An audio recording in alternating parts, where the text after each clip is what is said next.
Ani Adonai ve'en Again and again, this is the message, that Hashem is one. Not your system of two, and not anybody else's system of half a dozen, or 13, or 27, whatever it might be. No, there's only one source of all reality.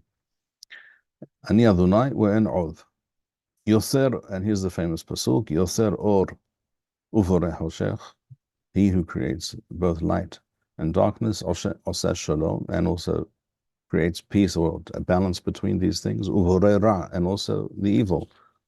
What you perceive as evil stems from me. Ani Adonai oseh chol ele. I create and bring all these things into being. In the pasuk that we say, or the paraphrase of the pasuk in the bracha that we say every morning, so we say Yotzer or UVoreh Choshech oseh shalom UVoreh et hakol, which is of course true. We don't want to state the concept or the notion that requires a lot of understanding and much more discussion of UVoreh Ra. So that message is ameliorated, is softened in the statement in the bracha, but the original pasuk says UVoreh Ra.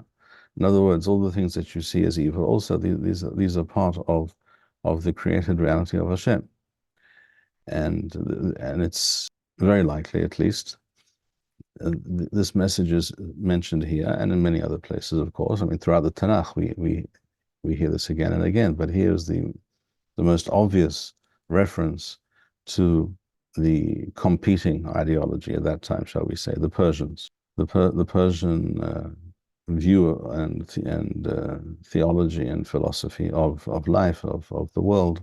And Am Yisrael is always in a philosophical, theological battle with all these other systems, whether it's the Persian religion or whether it's afterwards the Greek gods and Avodah Zarah, and later the Romans, etc. And the Romans and the Greeks were much the same thing. In other words, the Roman Avodah Zarah was just another version, another edition of the Greek system. So every Greek god, the name was changed very often, but the concepts were the same. So you had Zeus, the Greek, and you had Jupiter, the Roman version, etc., etc.